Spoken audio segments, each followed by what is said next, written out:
Don't ask questions, listen to them was what I learned as a kid. It took me quite some time to ask questions. I'm happy to see that today's digitally equipped youth is asking the why and breaking the regular norms to do new things.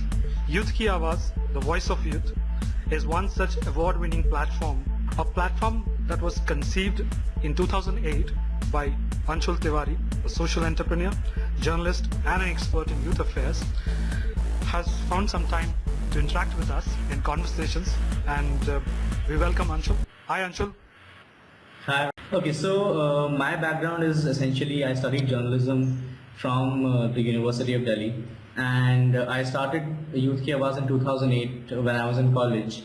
And the entire reason why I started Youth Ki Awaaz was because I felt that young people in the country don't get enough opportunities to speak about the issues that they feel passionately for. And even if they do speak up, they're termed as apathetic, they're not taken seriously. And that was one of the very big challenges that I myself faced. When I wanted to speak up about very crucial socio-political issues, I found that I was not being taken seriously. And I just imagine what the condition would be for millions of other young people who want to speak up, who want to be a part of a more participatory democracy, which essentially does not exist because people can't speak up. Another reason was that, the everyday citizen does not have enough stake in the issues that the country faces. So how do we actually create a scenario, a platform where all of this comes together, people are able to speak up, they're able to take action on issues, they're able to utilize social media to advocate for the causes that they're very passionate about. And that was how Youth Ki Awaaz came about. Yeah, so the entire reason why we went for a crowdsourced model was not because Youth Ki Awaaz is not my voice or what my colleagues think or what my peers think. It's essentially what the larger audience thinks and believes about these issues. It's about how the everyday young person, the everyday folk wants to feel about an issue or wants to speak up about an issue. We create a model where the everyday person gets as much right as anybody to speak up on these issues, and also because the mainstream media at its very core is built in a way that you can not talk back to it, you cannot engage with it a lot. It essentially feeds you with what it wants to, and you cannot, you can question it, but at a very personal level, you can't take it very much forward. So how do we create an alternate media that's actually run by the everyday folk? So that's the reason why I went for a crowdsourced content model, and I think that's how we were able to merge a lot of ideas of citizen journalism with a lot of ideas of opinion creation and articulating thoughts for young people on different various very crucial issues. And that's the reason why we've till date stuck onto a crowdsourced model for content. At the core of Youth Ki Awaaz, we have about 6 editors who work on the content. Specifically on the content, and the whole idea is that Youth Ki Awaaz is about opinions of young people. So we have a policy at the very core that we won't change or censor opinions, but we will just help better the language that a person is writing in. So that's the level of moderation we have. We don't essentially go all out and discard a person's opinions. We develop all our editors go through a bit of training on how to leave their personal biases and opinions aside and feel challenged when they're dealing with content that's very different from what they think, and not essentially bias it or censor it.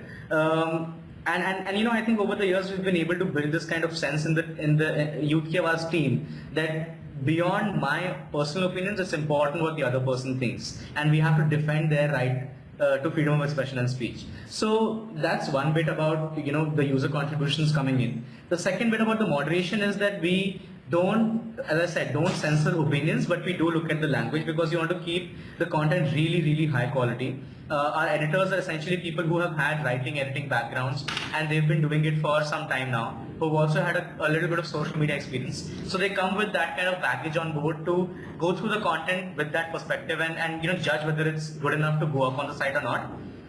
Secondly, if something does not go on the site, we work personally. It's a one-to-one mentoring that we do with the writer, help them understand why it did not go up and how it can go up, how they could write better to make it go up on the site. And the third bit is that we also run a 8-week training program where we are training nearly 30 people over 8 weeks. Till date, we have trained about 1,200 people over the past 3 years on how to articulate thoughts, how to do the right kind of research, how to express themselves better, and how to write in a way that you're able to mobilize a lot of people around your cause. So I think all of that together helps us moderate a lot of content, and the training program in specific helps us know that the content that's coming in is authentic because we have certain specific modules around it. Also, one of the things that we noticed is that when you give people responsibility and you give them the power to execute that responsibility, they become more accountable. And that's what we've noticed throughout the years. When we gave our audience, our readers, the responsibility that you write for Youth Ki Awaaz and you're the one who has to run it at the outset, we noticed that most of the content we were getting was anyways authentic. And over the years, we were able to build a network of writers which was so strong that today, if we want to, authenticate a piece of content in, say, somewhere, the content is coming from Jharkhand, and we just want a basic authenticity. So we know that we have about 10 writers in Jharkhand who've written for us previously, who can help us authenticate that content. So I think over the years, we've been able to build that kind of, a user moderated, a user authenticated model as well. We started in 2008, and that was the time when social media was honestly not given that much importance. I remember going to a lot of meetings and meeting people who were our potential sponsors, and I remember being ridiculed just for the fact that we were running a blog, and it was a social media outlet and not a mainstream media outlet. So from that time when social media was not given importance, I think we are very lucky to have grown as social media grew in the country and be at the right spot amongst the first few people who actually started out in this entire social media and crowdsourced content model. But having said that, we realized over time that it really does not matter how many people you have on your Facebook page or your Twitter account. What matters is that how you're engaging with that audience. So instead of focusing more on getting the likes and the followers, we started focusing more on how do we package our content in a way that somebody reading on Facebook, how does their mentality work? What do they want to see in their newsfeed? What would they want to share further? So we started working around content in that way. So even though like on our Facebook page we have about 25,000 people, we are getting nearly 500,000 audience coming just through Facebook. So that just goes to show that beyond a Facebook page, there is a much wider audience that you have. And if you're able to build content in a way that can go viral by just shares and likes, I think that works out really well. So, what I could tell people right now is that, and I've seen a lot of this happening, I've seen a lot of people just going crazy about getting the number of followers and likes on Facebook and Twitter. It's not really about the number of people you have on your page. It's all about how you're engaging with that number. And most of the times, if you see, these really big brands have lakhs and lakhs of people on their Facebook page, but the engagement is quite low. It's only in hundreds. So how do you actually have organic growth of people who are genuinely interested?